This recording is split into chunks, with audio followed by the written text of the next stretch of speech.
Lizzie, isn't that cold? You look like you're all bundled up. I run cold, so I usually That's have like my wife. blankets. She's always bundled up, and she's in San Diego. It's 60 degrees. She says, "Oh, it's freezing." Yeah, it's our burden to carry, I guess. That's right. Okay, folks, it's time, so I'm going to get started. Couple of things before we get started. One is I will send your quiz is Monday, so that's a reminder that I wanted to put out there, your last quiz. And in fact, we're on this in the sprint part of the class. You have 6 sessions, 3 weeks. So we have the quiz on Monday. We have the final project due on May 10th, and the final exam 2 days later, May 12th. So everything's going to kind of come on top of everything else. So if my nagging increases, it's because I feel that I need to drag some of you at least across the finish line. So tomorrow I'll send you an actually full to-do list of everything left to do in the class. So you have a clear template on what needs to get done. Any questions before we start? So let's talk about Professor, we've lost your screen share. Oops. Let me turn off my video. Sometimes that helps.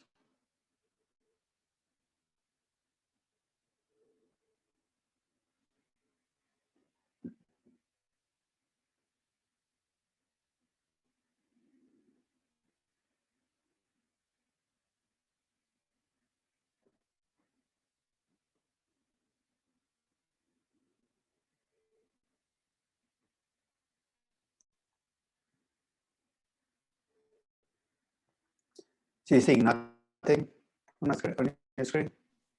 Nothing. Yeah, audio is also really bad. It keeps cutting out. Okay, so let me stop the video. Let's see if that helps.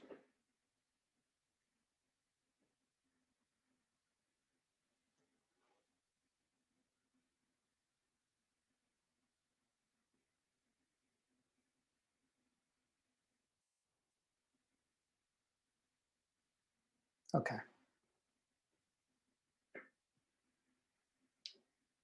Screen share up now. Can you see it better now? Because I've turned off my video. It's working now. Okay. Yeah. Let's see how long. I mean, the audio might have a little issues, but without the video, it might be better. So today we're going to complete private company valuation by talking about the special case of valuing IPOs. Remember, we talked about private to private transactions, private to public. Today I want to talk about private to IPO. And to kind of set up this process, I'm going to take you into what puzzles a lot of people about the IPO process. I mean, typically, and for the last century, this has been true, for a company to go public, it usually hires an investment banker. The investment banker prices the company, sets an offering price, and in the opening trading day, the market sets its own price. So I want you to play the role of an investment banker. I'm the founder, owner of a social media company. I want to go public. I come to you and let's say you assess my numbers and you come up with 2 numbers. One is you come up with an intrinsic value and, you come up with an intrinsic value of $10 per share. But then you do a pricing of my company. And remember we talked about how pricing can give you a different number. And you come up with a pricing of $25 per share. You're my investment banker. Which of these 2 numbers are you going to base your pricing on? Because you now have to set a pricing for my stock. Are you going to base it on my intrinsic value? Or are you going to base it on my pricing? Matthew, what do you think? I would say pricing, just because you get a higher price. Because your job is to sell the stock, right? You're like a realtor. A realtor doesn't say what's the intrinsic value of the house. It says, what can I sell the house for? So you're going to base it on pricing. Now, another feature of the IPO process for the last 70, 80 years has been the investment banker offers a guaranteed price. It's called an underwriting price. So you're getting ready to set the price. Let's say you've gone with the pricing of $25. That's your base. Given that you're going to guarantee this price, are you going to set it at $25, at a premium on $25, or at a discount of $25? Naeem, what do you think? If you're guaranteeing me a price and $25 is your pricing, what are you going to be inclined to do? Set it at a discount, a premium, or set it at the offering price? The point of the guarantee is to reduce a bit of the risk. So I would To whom? provide a Let's discount back on the up. Risk to 25. whom? To you as an investment banker, right? And how do you Yes. reduce that risk? By setting the By price setting lower than the offering price. Yep. One of the things we're going to look at today is what happens around typical IPOs. Typically on IPO on the offering day, the history shows that the price jumps about 15% from the offering price. And I've never understood why people think of it as a puzzle. So why is this a puzzle? If investment bankers are guaranteeing a price, they're going to set it lower than what they think they can get. So you're going to expect to see that. The puzzle then is, why do companies? Because remember, when you set this at a discount, who's losing? I, as the offering company, I'm giving shares up at too low a price. We'll talk about what it is about the IPO process that leads companies not to complain, why they're okay with this underpricing. So now let's turn our attention to the founder. So you're now not the investment banker, you're the founder. The investment bankers have priced the company at $20 per share. Value the company at $20 per share. They're planning to set the offering price at $50. So they're open about the fact that they're going to set the offering price lower than what they think they can get. If you were selling 100% of the company on the offering day, would you agree to this? Because if you agree to this, guess what you've done? You've sold the company at a 25% discount, right? But if you're offering only 10 or 5% of your company, might your answer be different? Tell me what the calculus is. So here, if you're offering only a small percent of the company, you know the banker is underpricing your company. Lead me through why you might be okay with that underpricing. What's going through your head? Because you still own majority stake even after the IPO, so then you're okay with the price going up after post IPO. And tell me what it is about the fact that it's underpriced that might help you because often these shares will be offered to the market 6 months later, year and a half later. You plan to reduce your holding. What's the advantage of having this opening day jump in the stock price? What's going to happen? The next day you open up the Wall Street Journal. What's the headline going to be? XYZ company goes public, stock pops 33%. People are reading that, right? What kind of people? Greedy people who are not in that original offering. And they say, you know what? I too want to get rich. This is a classic momentum story, which is you hope that other people will come into the stock because of that good opening day. And then when you try to offer your stock 6 months or a year from now, that things will still be good. It's hope and prayer. But you can see why most companies don't complain if the price pops. We'll talk about how much the pop is before you get upset. One of the things that Bill Gurley has pushed against traditional IPOs is not because there was some underpricing, but because the underpricing in some companies is 50% or 60% or 80%. And he said, that's too much to leave on the table.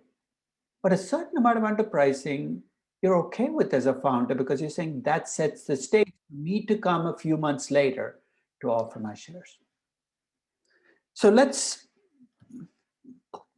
close this up and go back and talk a little bit about valuing companies, which are private companies for an IPO. And let's think about how IPO valuations can be different from traditional. So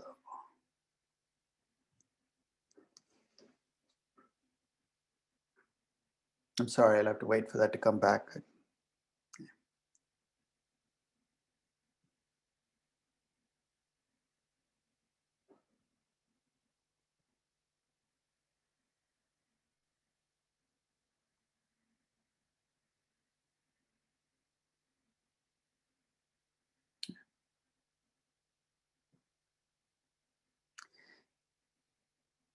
So let's see what's different about pricing IPOs and what the challenges are with valuing a company in an IPO. What do you do differently? What do you do similarly?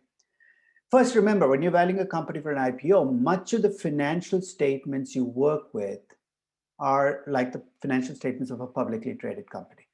Because in the US, at least, when a company goes public, it has to file a prospectus. And in the prospectus, you're going to see, first, the company has to follow all the GAAP, IFRS rules, if there are rules, the accounting rules of a public company. And it also has to give you all of the insights of the offering. There's also the issue of control, which is once you become a public company, there is a greater chance the management could change. All those issues have to be brought in. But overall, valuing a private company for an IPO is very similar to valuing a public company, with a couple of caveats. So let me take you back to October of 2013. Much of the last decade, every time a high-profile company has gone public, I've tried to value the company at the time it files its prospectus. So this was about a week after Twitter filed its prospectus. I chose to value Twitter. So let me know there's a story embedded in there, but let me cut to the chase. If you look at this valuation of Twitter, it looks very much like the valuation of any publicly traded company. I use a market beta, not a total beta. I lose a cost of capital like a publicly traded company. I still have revenue growth margin. So everything looks like a publicly traded company. But there are a couple of differences. One is you would see that in my valuation, there's an item that says IPO proceeds. Let's talk about that. That's the amount that Twitter was planning to raise on the offering day as capital. And we're going to talk about when you would include those proceeds, when you might exclude them. So that's the first one. The second is when you have an IPO, you also have all these other claims on the shares, warrants, options, lots of loose ends to tie up, because this company used to be a private company. And in private companies, every time a venture capitalist invests in the company, usually there's a new class of shares created, extra claims to take into account. So here are some of the twists that make IPO valuations a little trickier than traditional valuations. The first is, you need to know first how much the company plans to raise in the offering and what it plans to do with the proceeds. You say, what do you mean what it plans to do with the proceeds? In a minute, I'm going to talk about 3 different uses that you can put the proceeds to. And I'll give you examples of each with different companies. Second, as I said, many companies, when they go public, have these warrants outstanding, options outstanding, special class of shares. You need to know what will happen to those warrants and special class of shares after the company goes public. When Facebook went public, I think there were 9 classes of preferred shares, convertible preferred shares and preferred shares that had been created at Facebook. You know why there were 9 classes? Because there were 9 VC rounds. Each VC round created a class of shares. And when Facebook went public, in their prospectus, they specified what would happen to those shares. 7 of those classes would be converted to common shares. They gave you the conversion rate. But you needed to know that to be able to value Facebook as a company. And then, of course, you have the pricing issues. You have the investment banker, you have the institutional structure where you're promising a fixed amount. And because you're promising a fixed amount, you're basically going to be more likely to underprice. And whether the company goes along or not is going to depend on what the plans are for follow-up issues. Are you going to make more stock issue? I mean, are you going to go out and sell your shares as an owner 6 months from now, a year from now? That can affect how you view the offer. So let's start with the use of the proceeds. And you could try this on any of the new IPOs that come out in the next few months. Open up the prospectus, and somewhere in the prospectus, the company will specify what it plans to use the proceeds for. And here are the 3 possible uses. It can be used by owners to cash out of the firm. So in some IPOs, there's actually no capital kept in the firm. There's an IPO, there'll be shares issued, but the money from the share issuances will go to one of the existing investors who cashes out. That's what happened at Spotify. When Spotify went public, the capital raised in the offering day was used to cash out as existing owners. The second is you can use the proceeds to pay down financing you took as a private company that you don't like, debt at a high interest rate, in which case it's going to show up as a change in your debt ratio and your cost of capital. And the third is, and this is the most common scenario, you have an offering, you collect cash, you keep the cash in the company. Why? Because you're a young growth company. You need the cash to cover future investments, and you're preserving that cash. What you do with the proceeds will depend on which of these 3 paths is adopted. If owners are cashing out, you can ignore the cash because it's going to come in through one door, it's going to leave through another. If it's being used to pay down debt, as I said, change the debt ratio in your cost of capital. But if it's kept in the firm, it's like an increase in your cash balance. So at the time of the offering, you're going to see the value of your firm expand by however much money is kept aside. So one of the things to keep in mind when you look at IPOs is where the proceeds are going. So let me use Twitter to show you how this played out. At the time that I valued Twitter, I really didn't know how much Twitter was planning to raise in the offering, so I had to use rumored numbers. So basically the rumors were that Twitter was looking to raise about $1 billion from the offering. And in the prospectus, they specified they were going to keep the $1 billion to cover future investment needs. So you know what I had to do, right? When I valued Twitter, I added the extra $1 billion. When Alibaba went public, they raised $20 billion on the day of the offering, and they were open about the fact that they were going to keep the $20 billion as a cash balance. Overnight, the value of the company increases by $20 billion right after the offering. So that's the first thing to deal with, is what is going to happen to the proceeds, bring it in. Second is if you have prior equity investors, VCs with claims in the firm, either in the form of options or preferred shares, you got to clean up those loose ends. You can't just leave them hanging out there.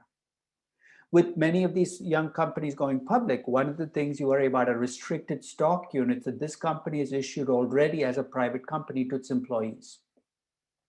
In fact, I've never understood this process, but in a prospectus, when companies report the number of shares outstanding, they seem to systematically exclude these restricted stock units. They'll actually say there are 16 million shares outstanding, and by the way, we haven't counted these 4 million restricted stock units we've issued to employees. I don't understand. If you issued the 4 million restricted stock units, they should be part of your share count. So bring them into the process. If there are options, value them as options. Take them out of your equity value. But clean up, because you can't leave those loose ends hanging around. In the case of Twitter, the owners own the common stock of the company. They had 7 classes of convertible preferred shares. All of those shares were going to get converted into common stock at the time of the offering. So that made my job a little easier. They had 86 million restricted stock units that they used for employees. They had 44.16 million employee options. They also had just agreed before they went public to buy a company called Mopub with 14.79 million shares. All of this was specified in the prospectus, not like I had to do research, but I brought them all in. My total shares outstanding included all of the shares that we issued, including the restricted stock units. The options I valued with an option pricing model, just like I did in a traditional company. The 805 million that you saw was the value of those options at 3.47 year maturity, which is the average maturity of the options. So don't break the mold when you come to IPOs, just take care of those loose ends before you. Now let's talk a little bit about the IPO process, because there's change coming to this process, not just from what Bill Gurley suggests, which is direct listings, but from what you've seen this year in the form of SPACs. So I'm going to talk a little bit about traditional IPOs, I'm going to talk about direct listings, and I'm going to talk about SPACs as 3 different ways that a company can go public. The traditional way, until 10 years ago, 5 years ago, the only choice companies had was to go to an investment bank. The investment bank guaranteed a price. And in return for guaranteeing a price, the investment bank collected a share of the proceeds. And it's not a small share, 5, 6, 7% of the proceeds. If it's a small issuance, smaller, but tens of millions of dollars. Now, if you're an issuing company and you're paying an investment banker, tell me what you're getting in return. First is you're getting the pricing guarantee. Right? But that's kind of a meaningless guarantee because they set the price. So if I were allowed to set a pricing guarantee and also specify the price, as I said, I'm going to give a discounted price to make sure I deliver on the guarantee. The second is you pay the investment bankers for their selling skills. They did road shows, they told the world what your company did. And third, you pick the investment banker because of their pricing skills, that you think they can price your company better than you can or somebody on the street. I'm going to argue that the skills that people used to pay for have diluted or been damaged over time. And there's a reason why we're seeing a shift away from this traditional process. Because it is true, if you look at price versus value, that investment bankers price IPOs. I don't even know why they use the word value. Their job is pricing. And if they're doing it right, they should be pricing these companies. If I were the investment banker on the Twitter IPO, for instance, I wouldn't care about what the intrinsic value is. I'm going to price it. And in 2013, if you remember, social media companies were being priced based on number of users. Remember that chart we did when we did pricing, where I looked at social media companies? Roughly $100 a user. With 240 million users, that'll give me about 24 billion. That's pricing 101. Basically, I'm looking at how the market is pricing other companies and attaching a pricing to my company. It's true. I would discount that price, and on the day of the offering, so this is that opening trading day, if you look at every research study of IPOs, on average, there's a discount of about 15%, 20% of the price. It goes back almost 50 years. The discount varies across time, but that discount shows up year after year. And there are two issues that come up when you see this discount. The first is you're saying, why can't I make money off this discount? You see what I mean by making money off this discount? If you know bankers systematically underprice IPOs, even though a few might be overpriced, they systematically underprice IPOs. Why can't I create a mutual fund that'll invest in every IPO and collect the difference? Because it looks like a way to make money, right? Because you're making money off the underpricing. People have tried, but it doesn't seem to work in practice. So what do you think gets in the way of trying to exploit this underpricing? Because bankers are open about the underpricing.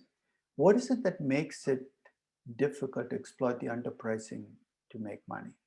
David, what do you think will get in the way of trying to make money off this underpricing? I guess one guess, this may not be right, is the short-termism and that like high turnover in taxes. Okay, so the short-termism works in your favor, right? Because you get in, you buy, you get rid of the shares. So as long as you get that jump in the opening day price, you take advantage. It's true you'll pay taxes on it, but you're paying taxes on money you've made. You'd still walk out ahead as a mutual fund, right? Even after you've paid the taxes. Let's try this. Right? Let's suppose you start a mutual fund. There are 100 IPOs planned for the rest of the year, and you put in bids of 1 million shares in every single IPO. So you say, look, I want 1 million shares. So you've said to each investment banker, you send a request for, I need 1 million shares in this IPO. First, are you going to get 1 million shares in every one of these IPOs? No, it's going to get rationed out. Based on what? Based on the demand for the shares of that IPO. So let's step back. Those IPOs that are massively underpriced, guess what's going to happen? You're going to get a huge demand. And when you ask for 1,000 shares, you might get 80 shares or 100 shares or 120 shares because the demand exceeds the supply. Those shares that are roughly correctly priced, you're going to get roughly 1,000 shares. And those shares that are overpriced, guess what? You're going to get every share you ask for. At the end of the point, when you look at your portfolio and you say, did I make money? You're going to be overweighted in the correctly priced and the overpriced IPOs and underweighted in the IPOs you really wanted the shares in. The nature of the process is trying to make money on this is difficult because you don't get an equal share in every IPO. You get a big share in the bad IPOs and a really small share in the good IPOs. So the reason this puzzle can persist is because investors can't make money off it easily.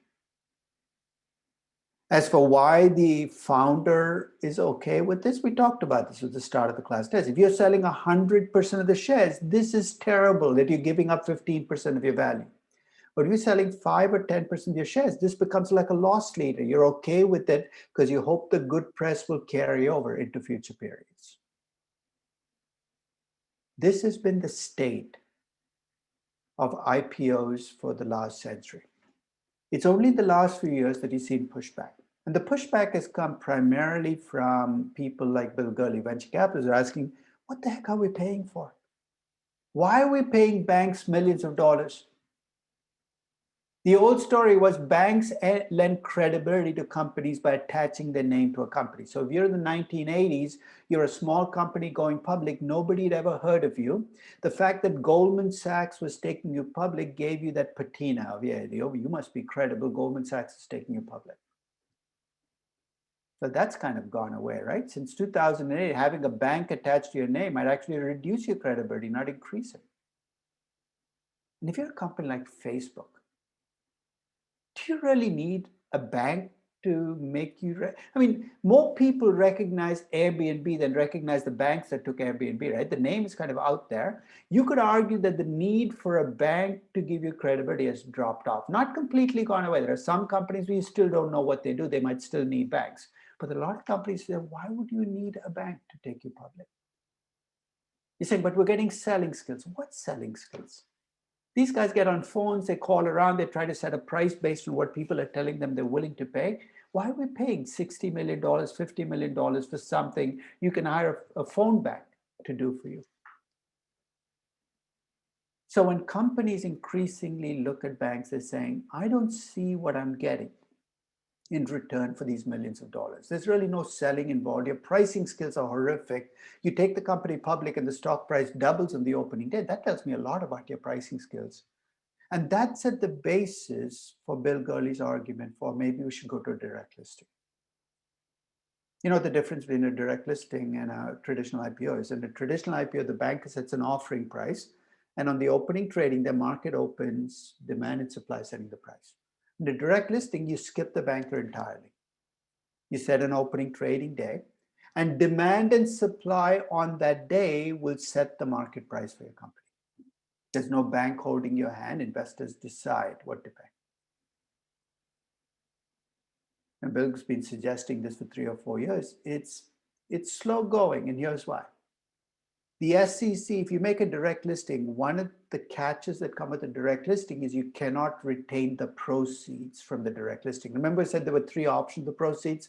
Those 3 options exist only if you use a banker. If you don't use a banker, you have to cash out. Owners have to cash out. The company can't keep the cash. And if you're a company like Airbnb that needs the cash for growth, if you do a direct listing, you then have to make a secondary offering. So a month later, 3 months later, raise it. It kind of increases the pain. I think change is coming to this business, but the reason direct listings did not take off faster is because they come with this restriction. Which brings me to SPACs. And SPAC basically is a blank check company. What it effectively is you have a corporate structure, but right now the company has no business. There are no operations. Right after it raises 200 million, here's what the company looks like. It has 200 million in cash and 200 million in raised equity.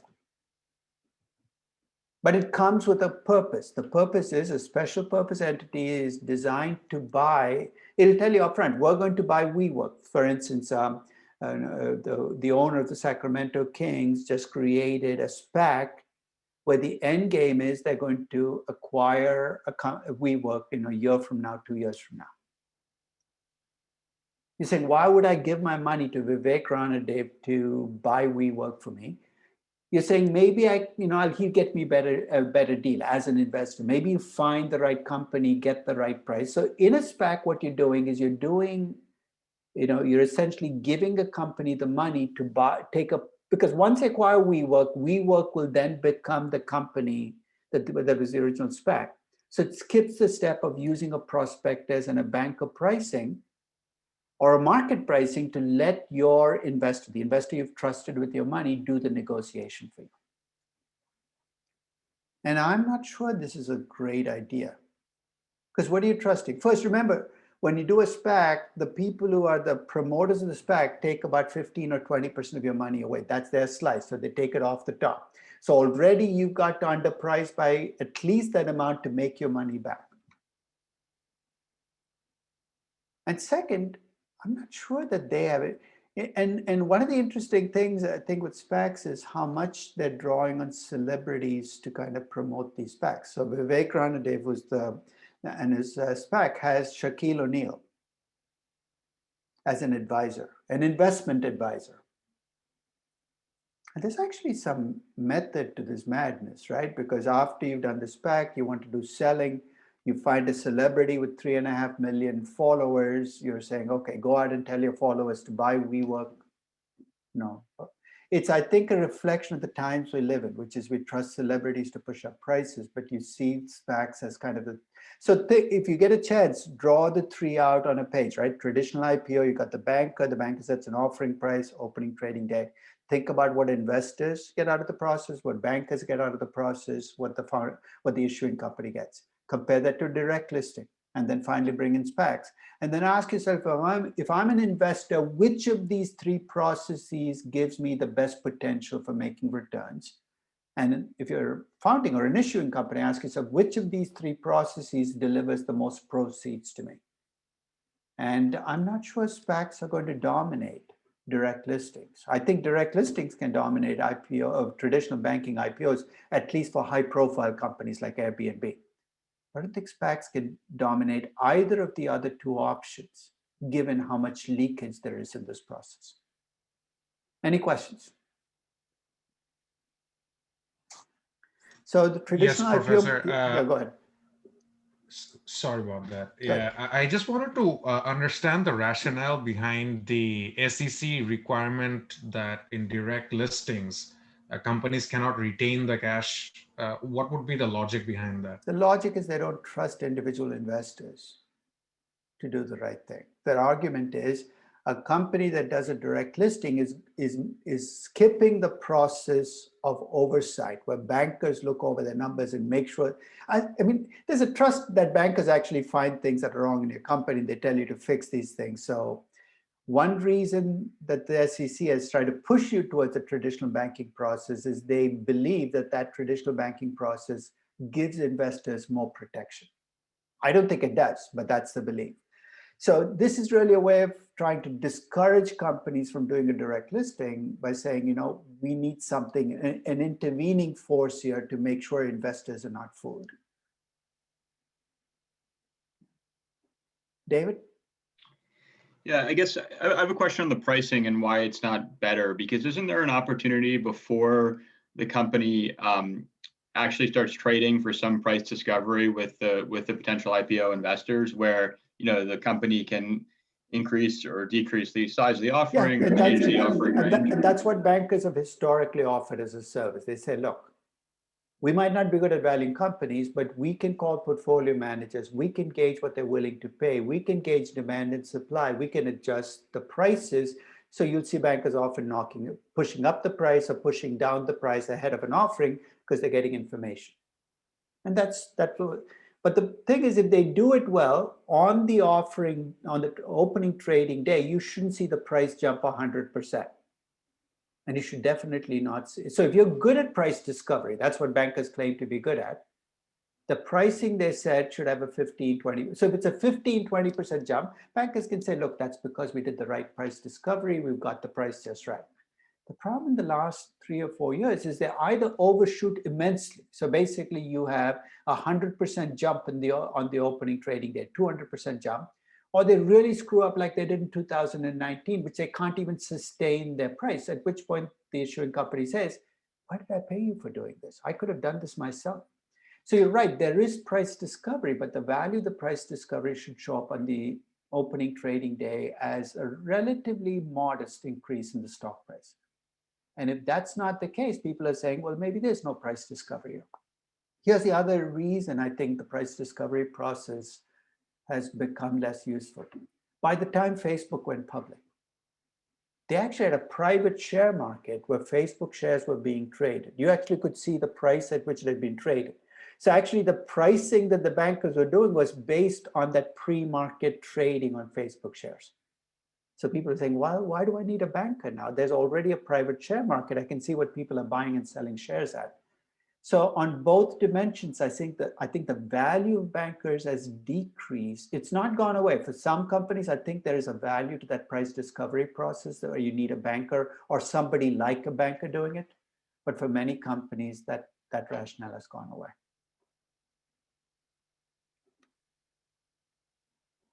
Which brings me to the final scenario with the private company valuation. We looked at private to private, and there you have all the issues, right? Lack of diversification, lack of liquidity.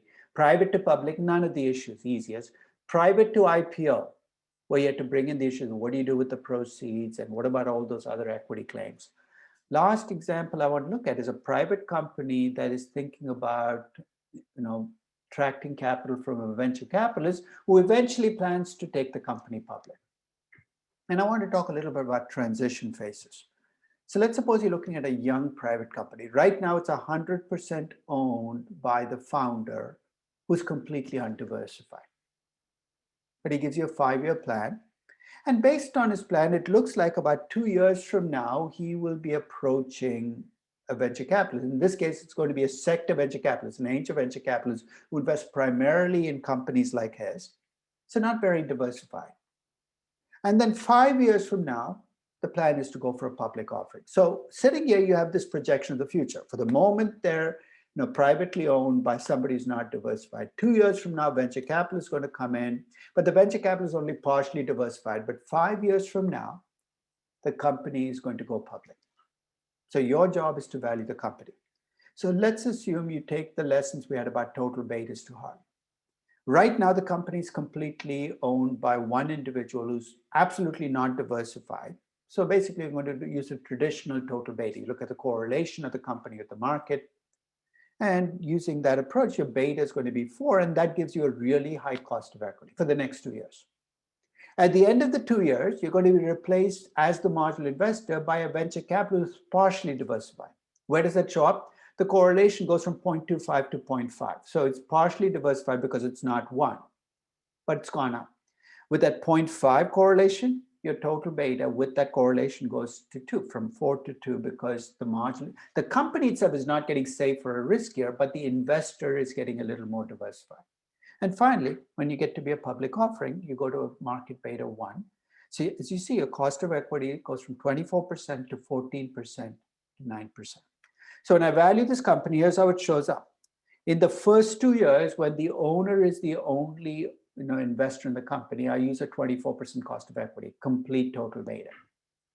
For the next 3 years, where the marginal investor is a venture capitalist who's partially diversified, I shift to that middle ground where I use that correlation of 0.5. That gives me a cost of equity of 14%. And then after year 5, when the marginal investor is a diversified investor, I shift to a market beta with a cost of equity of 9%. So you can see, even though the company's risk is not changing, the cost of equity I'm attaching shifts over time depending on who the investors in the company are.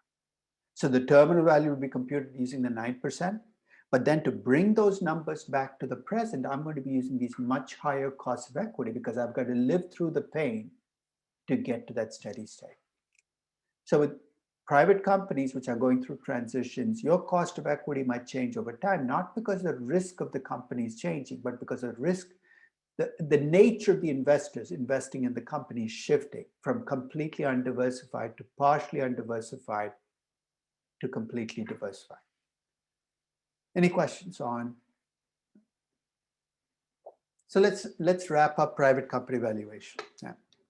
The first is, when you look at private company valuation, the value of a private business that is expected to transition to a public company will always be higher than the value of a private business that expects to remain a private business. In fact, if you have a software company or an artificial intelligence company, even though it's privately owned, given that your end game is that you're either going to be acquired by a public company or go public yourself, the kind of penalty I'm going to impose on you will be far smaller than if you owned a privately, or if you own a drugstore that's going to stay private for the rest of your life. Okay? So which means that private company valuation, whether you like it or not, are going to be linked to public company valuations, right? If investors are willing to pay a lot more for publicly traded tech companies, guess what? Privately owned tech companies will also benefit, even though they're private, because you get that ripple effect. So when you look at VC, I mean, I read a news story this morning that Silicon Valley is doing really well right now. But at the core of why it's doing really well is because public technology companies are still doing well. If the market dropped by 40% and tech companies were particularly hit, guess what? You're going to see the ripple effects in Silicon Valley. Every private company valuation is going to decrease because they're linked at the hip to public companies. And if you can make this transition sooner rather than later, the penalty becomes even smaller. So if I expect you to go public or be sold to a public company in 2 or 3 years, I mightn't even attach a total beta to you because it's just a transition. In San Diego, the biggest group of young startups are in biotechnology and pharmaceuticals. We have a lot of drug company startups in San Diego. None of them, or most of them don't expect to be standalone going concerns. You know what the end game is? Is to develop a drug, work it through the pipeline, not even get it all the way through, but then sell yourself to a Merck, a Pfizer, an Upjohn, a publicly traded company. If any of those privately owned biotechnology companies came to me for evaluation, I'm not using a total beta to value them. It's kind of pointless because they're going to flip to becoming part of public companies in a year or 2 years. I'm just going to value them at the traditional market beta. So what I'm trying to caution you is just because you have a private company, don't automatically jump to a total beta because it depends on the private company you're valuing, the business it's in, and what your end game is. Kushal. Sorry, Professor, on the previous slide, 168. Yeah, so your 3 cash flows, just to confirm, you discount them back at 14% or some combination of? Which 3? So the cash flows that I have are on the top, right? So let's take your 5's cash flows. To get them back to today, what would I need to do? I need to discount at 24% for 2 years and 14% for 3. Remember that compounded cost of capital we had when we did DCF? It's the same phenomenon. So it'll be 1.24, 1.24 squared, 1.24 squared times 1.14. So basically, I'd have to take the cumulated cost of capital. My terminal value in year 5 also will have that cumulated cost of capital. So the fact that I'm risky for the next 5 years affects me far more than just those cash flows. It affects my overall value as a company a great deal more because it affects my terminal value being discounted back. Any other questions? So let's summarize what we learned about private company valuations. Unlike a public company, when you value a private company, you always have to know who the potential buyer is. You can't just value a private company in a vacuum. Because we are potential buyers and an undiversified private individual, the value you get will be far lower than if it's a public company. And if you're a seller of a private company, you will always maximize value by selling to a long-term investor who's diversified and doesn't care about liquidity. To me, the biggest trick in trying to get the highest value for a private business is finding the best potential buyer. And if you're valuing private businesses for legal or tax purposes, don't be surprised to see bias enter your valuation big time. You have an end game, and whether you like it or not, it'll depend on which side of the end game you're on, whether you work for the IRS or whether you work for the owner. And as a general proposition, remember the owner of a private business always has the option, even though he or she might never want to use it, of taking the value that they have in that private business and investing in an index fund or an ETF. That's what the total beta is doing, is it's raising the ante, saying, look, you got a $3 million investment in this private company. If you invested it in a mutual fund of equivalent risk, this is what you need to make. And that's basically what that total beta and the total cost of equity gives you, is it gives you a sense of choices. Nobody is trapped into owning a private business for the rest of eternity. You've chosen to do so, and I'm trying to estimate a value for that, given that choice. David? Yeah, are there situations where actually being a private business can be advantageous if you're in an industry that's done really poorly? Like I'm thinking oil and gas recently, or tech right after the tech collapse in 2000, or does that just create more problems for you because you're tied to the public markets?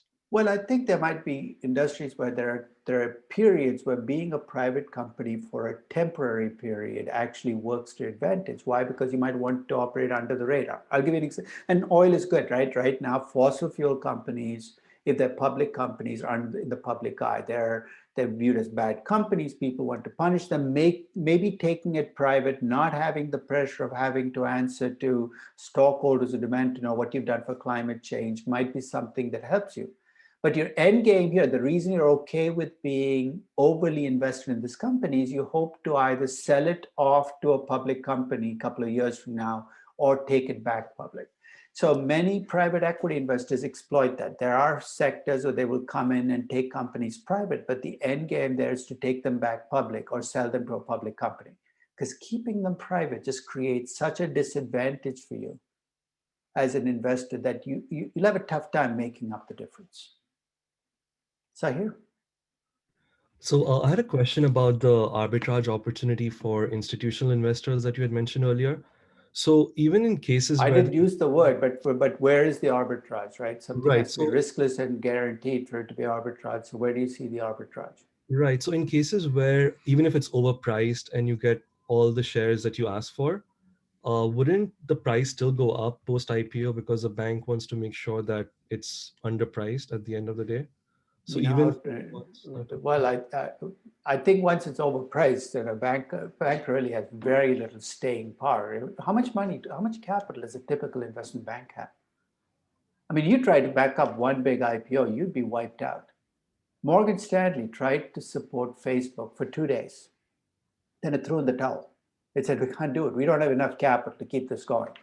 Well, banks don't have the capital to sustain a market that has decided to go in the opposite direction.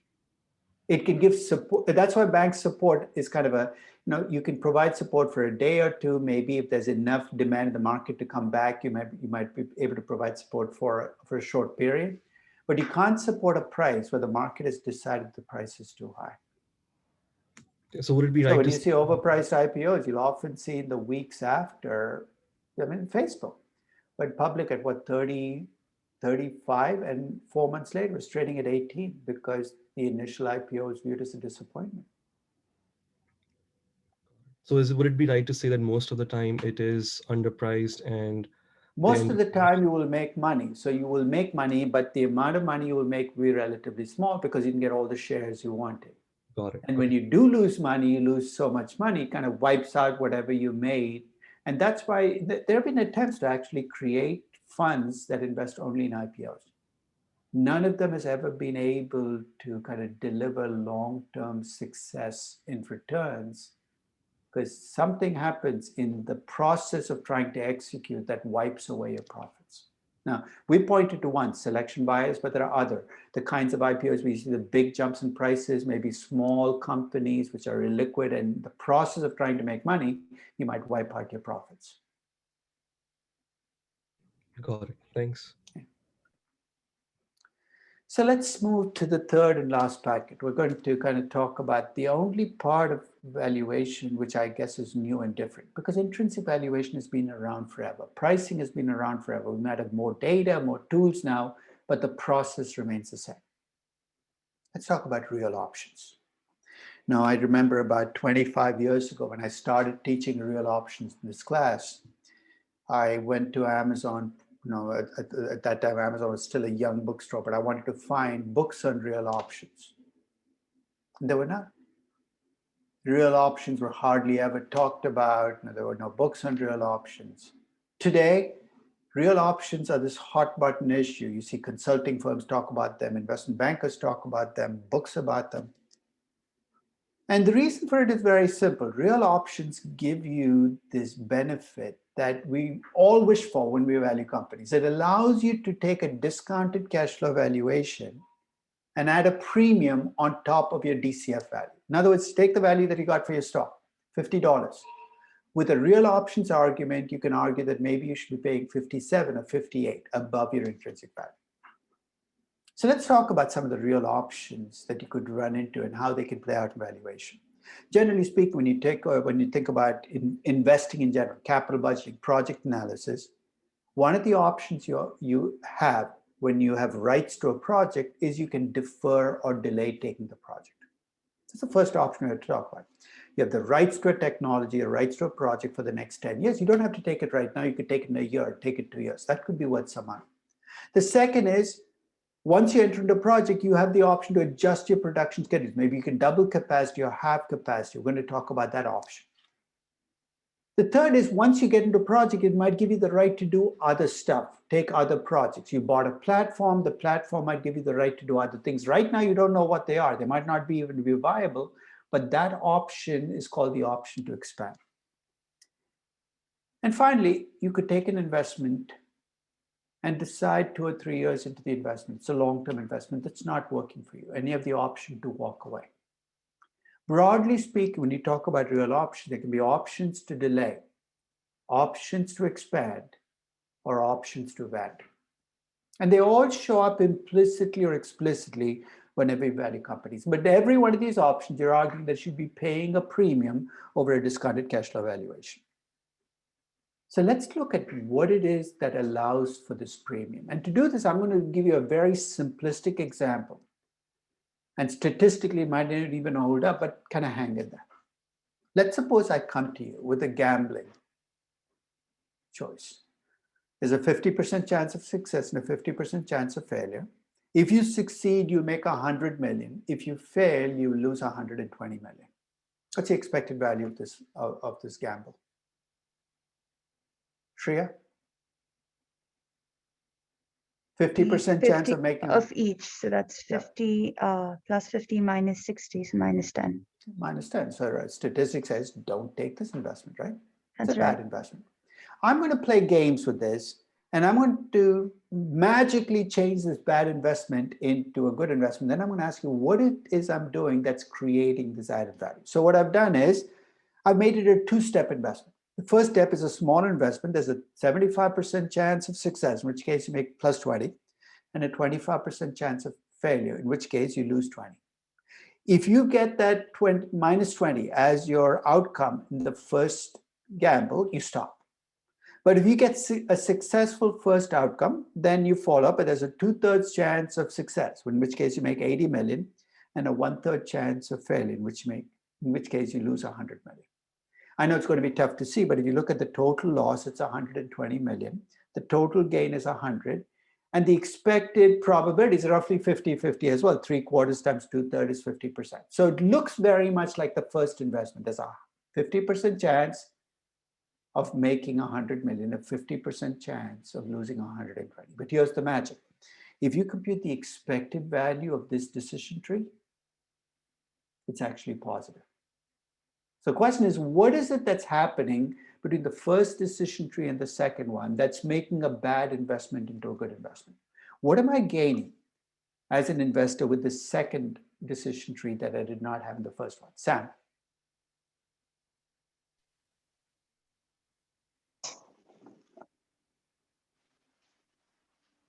Sam disappeared.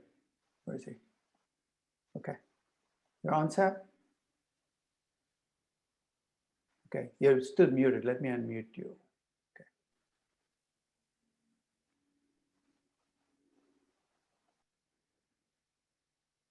I can't hear you. So if you get on, I'll know. What is it that's happening in the second decision tree? Anybody want to give it a try? What is it I'm gaining as an investor that's making my bad investment a good? David? You have the option to stop after the first.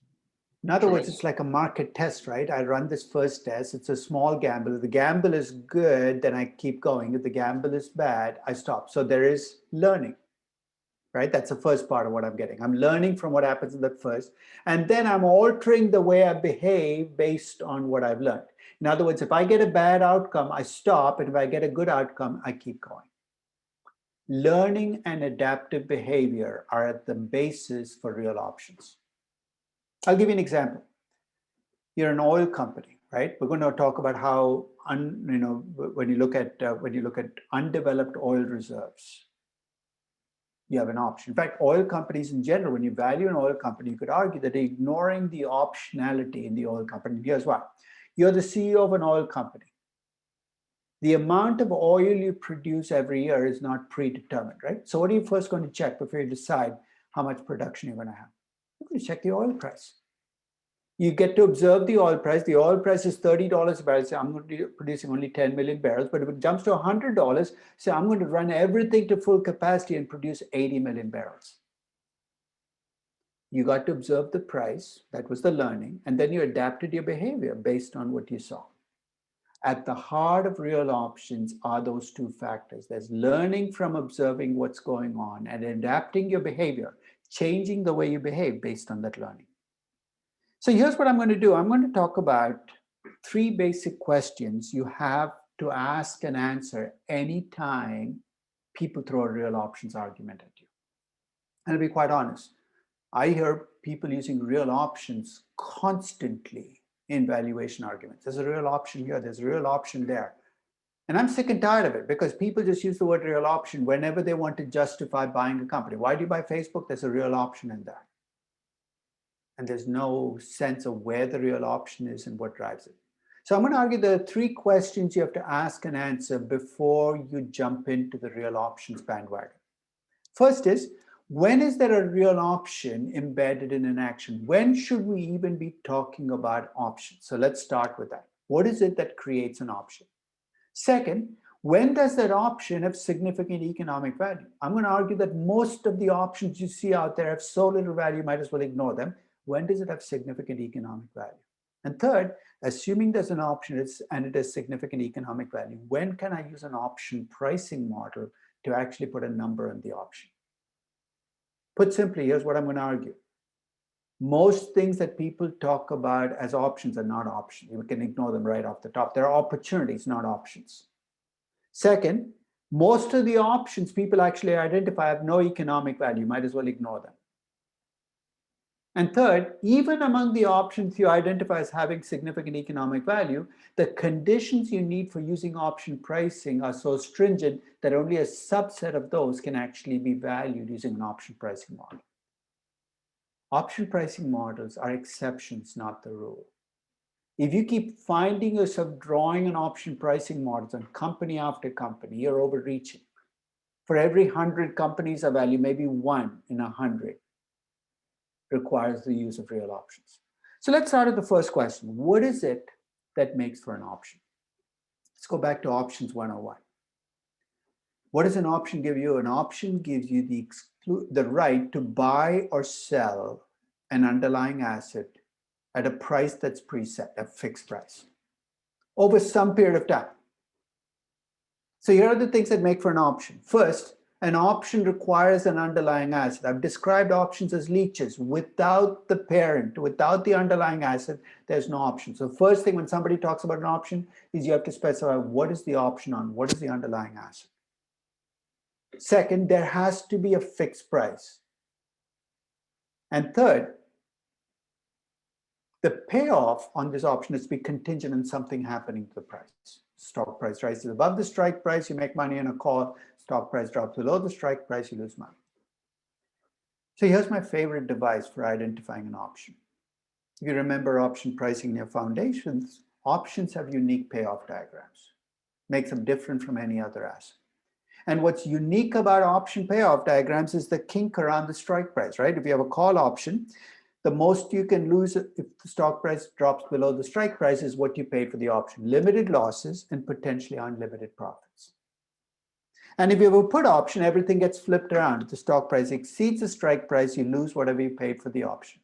The key to options is you have limited losses and potentially unlimited profits as a buyer of an option. One of the things you're going to see me do with every real option we're going to talk about, whether it's an option to delay, a patent, a natural resource, is I'm going to draw the payoff diagram on that asset. And I'm going to argue that if that payoff diagram has this kink around the strike price and has this character, there is an option embedded in here. And I have to at least talk about how to deal with that option. So is there an option? Make sure there's an underlying asset, make sure there's a specified price, and make sure there's a life over which you can exercise this option. Now, I've given you the example of, a person who said he was, he had an option to buy his apartment, and I asked him, at what price? He said, no, owner didn't specify a price. There's no option. If you don't have a specified price, you can't have an option. Now, let's talk about when that option is significant economic value. I'm going to use a word that I find very useful in real options discussions, which is exclusivity. For an option to have value, you and only you have to be able to exercise that option at the price. If everybody can do this, you've lost the optionality. So the more exclusivity you have, the greater the value of the option. So let's talk about what it is that drives the exclusivity, and assuming that you have that exclusivity, how you come up with an option value. Let's do some option pricing 101. So you've got an option, there's exclusivity, you want to attach a value. We know there are only 6 variables that drive the value of an option. The first 3 relate to the underlying asset. The first is the value of the underlying asset. If that goes up and down, the value of every option attached to it will also go up and down. The variance in that value. The more variance there is in the value of the underlying asset, the greater the value of the option. And herein lies one of the first big dividing lines between real options and every other kind of asset. With every other kind of asset, when you increase the risk, the value goes down, right? In intrinsic valuation, when you increase risk, the present value goes down, discount rates are higher. In pricing, you increase the risk, I pay a lower price earnings ratio, lower price to book ratio. But the options are higher the variance, the greater the value of both call and put options. And third, and this is kind of a side issue that people sometimes forget, whenever the underlying asset pays a dividend, you are affected as an option holder, and here's why. When a stock pays a dividend, think of what happens on the ex-dividend day. The price drops by roughly the amount of the dividend. If you have a call option then on a stock that is expected to pay big dividends, you pay less for the call option because you expect the price to drop 3 months from now, 6 months from now, 9 months from now, every time an option gets paid. So the higher the expected dividends on the asset, the less you will pay for a call option on the asset. Value of the asset, variance in the value, expected dividends. There are 2 variables relating to the option itself. One is what the strike price is. With a call, you get the right to buy at that price. So the lower the price, the more valuable the call. With a put, you get a right to sell at that price. And the higher the price, the more valuable the put. The second variable relating to the option is the more time I give you to play this game, the more valuable options get. A longer term option should be worth more than a shorter term option. So 3 variables relating to the underlying asset, 2 relating to the option. There's only one macroeconomic variable that shows up here, and that's your riskless rate. You're going to see in a minute why it's riskless. But holding all its constant, the higher the risk-free rates become, the more valuable call options become. Think of why. I give you the right to buy something at a fixed price 2 years from now. The present value of what you have to pay becomes smaller as interest rates go up. So I'm giving you a more valuable call. So as interest rates go up, holding all its constant, call options should become less valuable. And put option, should become more valuable. And put option should become less valuable because collecting that price 2 years from now, 3 years from now is worthless today. So those are the 6 variables that drive the value of an option. So let's do some basic option pricing, because when you think about option pricing models, Black-Scholes, binomial, there are 2 things that you have to meet for something to work in those option pricing models. The first is that every one of these option pricing models is built on the notion of what's called a replicating portfolio, that you can create something that looks like your call option by borrowing money and buying the shares, or something that looks like your put option by selling short and investing that money. Every option pricing model is built on the notion of a replicating portfolio, which requires you to be able to trade the underlying asset and trade the option. Otherwise, you can't set up the replicating portfolio. This is not a big deal when you buy listed options on IBM, right? The option is traded, IBM is traded, creating a replicating portfolio is a no-brainer. You can use option pricing models. But when I use an option pricing model to value a patent on a drug, think of how much more difficult things just got. The drug is not traded. It's not like I can go, on Bloomberg and buy and sell the drug. The underlying asset is not traded. The patent is not traded. The further away I get from the underlying asset and the option being traded, the more difficult it's going to become to apply option pricing models. So when is there an option? Look for that classic payoff diagram. When is there economic value? When there's exclusivity. Can I use an option pricing model? Well, it depends on how close you get to the underlying asset and the option being traded. So let's think about what a replicating portfolio is. When you have a call option, you get the right to buy a stock at a fixed price. And until the early 1970s, the way people valued options is like they valued any other asset. They got the cash flows, they attached probabilities, they came up with an expected value. They did all kinds of DCFs. Paul Samuelson had a very famous warrant valuation model that he built in the 1960s by using probabilities and expected values. And what Fisher Black and Myron Scholes brought to this game was a change in mindset. They said, why are we trying to value options? Because we can create something that looks like the option by combining the underlying asset and borrowing money. In other words, something that has the exact same cash flows as the option.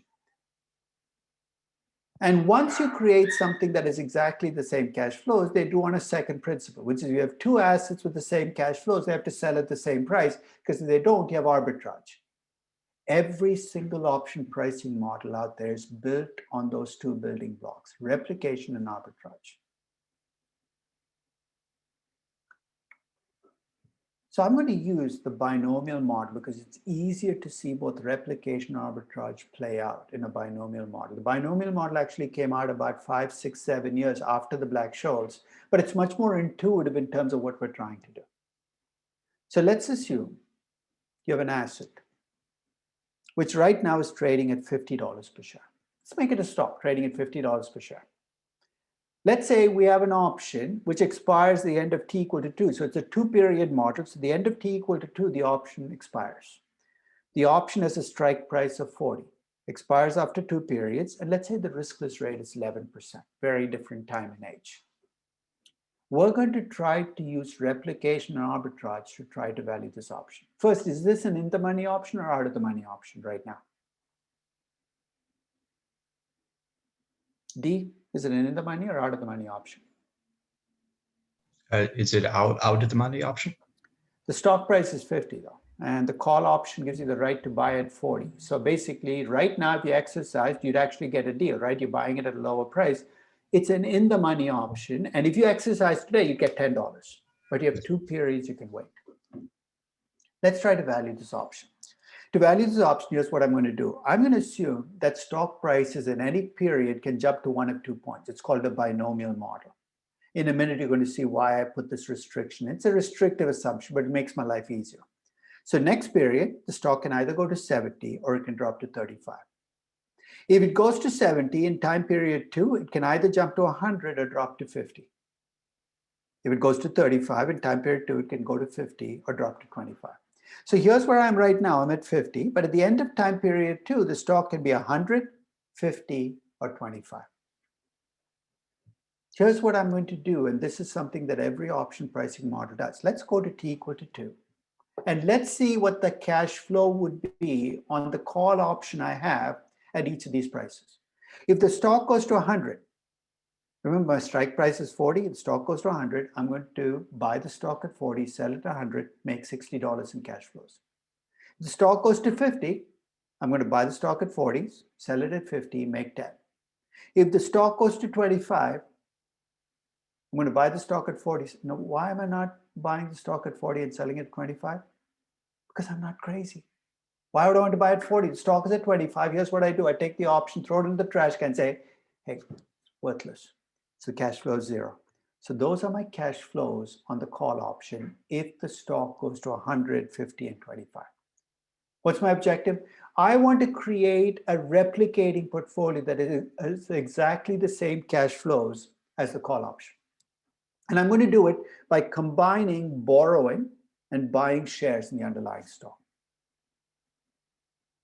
Now I'm going to be abstract here and say, let's assume I go out and borrow B dollars. For the moment, I won't tell you what B is, and buy delta shares of stock. I want the cash flows on that position to have exactly the same cash flows as the call. So let's go to t equal to 1. Let's say the stock is at 70. I always have to start at the end and work backwards because the only time I know the cash flows in the call with certainty are at t equal to 2. So let's say the stock is at 70. I'm going to go out and borrow B dollars and buy delta shares of stock. But I want to make sure that if the stock goes to 60, that position is giving me a cash. I'm sorry, the stock goes to 100, the position is giving me $60 in cash flows. If the stock goes to 50, the position is giving me $10, exactly the same cash flows as a call. So if I buy D shares of stock, the stock goes to 100, shares are going to be worth 100 times D. And my borrowing has to be repaid with interest. So that's 11% interest rate. And that position's got to be worth 60. Stock goes to 50, 50 times D minus borrowing paid back has to be equal to 10. I know this is a throwback to what, 7th grade, 8th grade, when you learn simultaneous equations. You have 2 equations and 2 unknowns. And you work long enough and hard enough, neither should be unknown. Now do you see why I had to make this a binomial? If I had made it trinomial, in other words, given you 3 choices, I'd have 2 equations. I'd basically have 3 equations and 2 unknowns. And guess what happens when you have 3 equations and 2 unknowns? The whole thing blows apart. Because I have 2 unknowns, I can have only 2 outcomes. And in this case, when I solve for it, I get D equal to 1, B equal to 36.04. See, what the heck does that even mean? If the stock goes to $100 and I go out and borrow $36.04 and buy 1 share of stock, I've created a position that has exactly the same cash flows as a call option with a strike price of 40. How much is it going to cost me to create this position? Buying 1 share of stock cost me $70. I borrowed $36.04, so I've got to come up with only $33.96. I can create the replicating position with $33.96. And since it has the same cash flows as the call, guess what? The call has to be worth $33.96 if the stock goes to 70. I know it's tedious, but that's what I do. At each step, I solve for B and D, and that gives me the replicating position. I look at what it costs me to create the replicating position. That becomes the value of the call. Now let's try this. The stock goes to 35. Again, D and B are what I'm trying to solve for, but now my end cash flows are 10 and 0. If the stock goes to 50, 50 times D minus 1.11 times B has to be equal to 10. If the stock goes to 25, 25 times D minus 1.11 times B has to be equal to 0. If I solve, D has to be 0.4 and B has to be $9.01. If the stock goes to 35, here's what I do. I go out and borrow $9.01 and buy 0.4 shares of stock. I've created essentially the equivalent of a call option to strike price of 40. That position would cost me $4.99. With arbitrage, that becomes the value of the call. I now have the value of the call at 70, the value of the call at 35. Now I go back to T equal to 0. Since I know the value of the call at 70, that becomes what I'm solving for. And the value of the call at, now do you see why I have to start at the last step and work backwards? I need the output from each step to do the previous step. Again, I solve for D and B. And if today I go out and borrow $21.61 and buy 0.8, don't even ask me how you buy 0.827 shares, but let's say you could buy 0.8278 shares of stock. I've created a replicating self-financing position. That position is going to cover everything I need over the lifetime of this option and have exactly the same cash flows. And that position will cost me $19.42. The exercise value of this option today is 10, right? 50 minus 40. But I'd be willing to pay $19.42 because I have 2 years or 2 periods to expiration, and I'm hoping to benefit from that. You can see replication play out and arbitrage. Now, of course, this gets incredibly tedious to do on a real stock, right? Let's assume I wanted to value a 3-month option using this model. First, to have any chance of this model working, I've got to make time really short, right? 1-minute intervals. How many minutes are there in 3 months? I don't want an answer, but there are lots and lots of minutes. Imagine drawing a binomial tree for a 3-month option with 1-minute intervals. Let's say you have a really sharp pencil and a really big sheet of paper, and you draw tiny little branches. Thousands and thousands of branches. Ready? Let's suppose you finish drawing all those branches. You know what it's going to look like? It's going to look like a sideways pine tree, right? Lots of tiny branches put together. Let's assume after you're done, you flip the paper over on its side, and you now have a pine tree that's upright. Right, so hang in there with me. You're saying, what the heck is he talking about pine trees for? Now let's suppose I smooth out the edges of the pine tree. You know what I'm going to end up with? What kind of distribution would I get if I took a pine tree and I smoothed out the outer edges? I'm going to get the normal distribution. If you take time and you make it really small in a binomial distribution, as t goes towards 0, and if you make the price changes also small, the binomial distribution becomes the normal distribution. And the binomial model becomes the Black-Scholes model. The Black-Scholes model is a special case of the binomial model. When time becomes small, if price changes also become small, it's called a continuous price distribution. The binomial model becomes the Black-Scholes model. Fisher, Black, and Marin-Scholes won the Nobel Prize for the Black-Scholes model. And you've seen the original version of the Black-Scholes model. The original version of the Black-Scholes model, the value of an option was a function of 5 variables. As I list the 5, I want you to think about the missing variable, because I listed 6 variables earlier on when I talked about the value of an option. Tell me what's missing. It depends on the value of the underlying asset, that's called S. The strike price is K. The life of the option is T. The riskless rate is R. And the standard deviation in the value is sigma. What's the missing variable? In the original Black-Scholes, what's the missing variable? Go back. Yeah. Ariana, what's the missing variable? Yeah, I think it's the macro factor that you talked about. No, it's a riskless rate. It's in there, R. Right? So I have S, I have K, I have T, I have R, and I have sigma. You know what the missing variable is? It's dividends.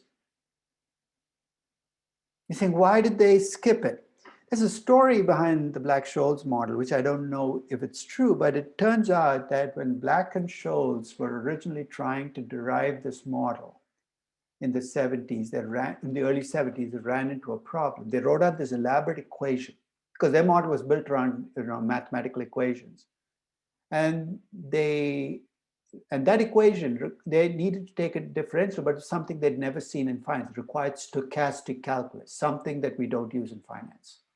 And the rumor is it stayed on their table for months looking for a solution until a physics student at the University of Chicago wandered into their office and said, we see this all the time in physics. And he wrote out the equation. He should have got the Nobel Prize as well, but I don't know what the name of that physics student was. But the long story here is they had trouble solving for an end form, an equation that would give them the values, so they decided to make it simpler. The original Black-Scholes was designed to value what are called dividend-protected options. What are dividend-protected options? Normally, the reason you worry about dividends is when a stock pays a dividend, the stock price drops, right? That's why you worry about it. It's a call option order. But the strike price doesn't change. So if the stock price drops and the strike price doesn't change, call options become less valuable. So what Black and Scholes assumed was, what if you have a dividend and the stock price and the strike price are both adjusted for the dividend? You don't care about the dividend anymore. There are no dividend protected options in the world, but the original Black-Scholes was designed to value a stock without dividends. And in that model, if you look at the value of a call option, here's what it looks like. It's the stock price today times N of D1. You're already starting to see things you never see in anything else in finance. N of D1 is an area under the normal distribution. And we'll talk about what that looks like. Minus KE minus RT. That sounds very elaborate, right? You know what you get when you take the strike price and multiply by E minus RT? It's a present value factor. E minus RT is just the present value of K. You're saying, we never do that in present. You're right, we divide by 1 plus R raised to the power T. This is a continuous time version of present value. If you don't have an exponential button on your calculator, just take the strike price and do a traditional present value. Why are we taking the present value of the strike price? Because the Black-Scholes model was designed to value what are called European options. An unfortunate term because it suggests something to do with geography. It has nothing to do with geography. European options can be exercised only on the expiration day of the option. Which means that if you have a strike price, you will not get it until t equal to 2 or t equal to 5. So they're taking the present value of the strike price because you won't get it till the expiration day. Times N of D2. Remember I said all option pricing models are built on the principle of replication? You're saying, where's the replication here? A lot of people use the Black-Scholes. They don't realize that the replicating portfolio is right in front of them. That N of D1 that you see multiplying the stock price is an area of the normal distribution, but it's also called the option delta. It's a number of shares in the underlying stock that you will have to buy to replicate the option. The KE minus RT times ND2 is the amount you'll have to borrow. Every Black-Scholes model has embedded in it a replicating portfolio. N of D1 is the number of shares of stock you buy. KE minus RT times N of D2 is what you borrow. So you saw that explicitly in the binomial, but in the Black-Scholes, it's implicitly done. Every Black-Scholes option pricing model essentially is valuing the replicating portfolio. I'll leave you the final graph because this will give you N of D1 and N of D2. We said N of D1 and N of D2 are areas under a distribution. In fact, there's now I've recreated this. I'll also make sure you have it before your quizzes and exams. You don't need it for the quiz, but for the final exam, you might have an option pricing problem. You can't solve for this on your calculator. So basically, you have to have a table. The table tells you for any value of D, what N of D will look like. And take a look at the distribution. It ranges from 0 to 1. Roughly speaking, N of D1 and N of D2 are probabilities. You're saying probabilities are what? We'll hold off on that till the next class. But when you use Black-Scholes, remember, embedded in there is a replicating portfolio. And embedded in there is also a set of probabilities about whether this option will pay off in the future and what the potential payoff will be. So I'm going to stop there, and when we start next session, I'm going to talk about adjusting the Black-Scholes for dividends, because in the real world, there are dividends and options are not dividend protected. But next class, we're going to kind of jump in and use option pricing models to value real options, but you need kind of that base foundation to understand what option pricing models are trying to do before you can apply them. So that's it. I will see you on Monday, and I'll send out the times for the quiz. It'll be very much like quiz 2 in terms of it'll be open for 8-10 hours of the day. So you have time to take the quiz. And it'll cover only pricing. So basically it's packet 2. It'll cover only packet 2.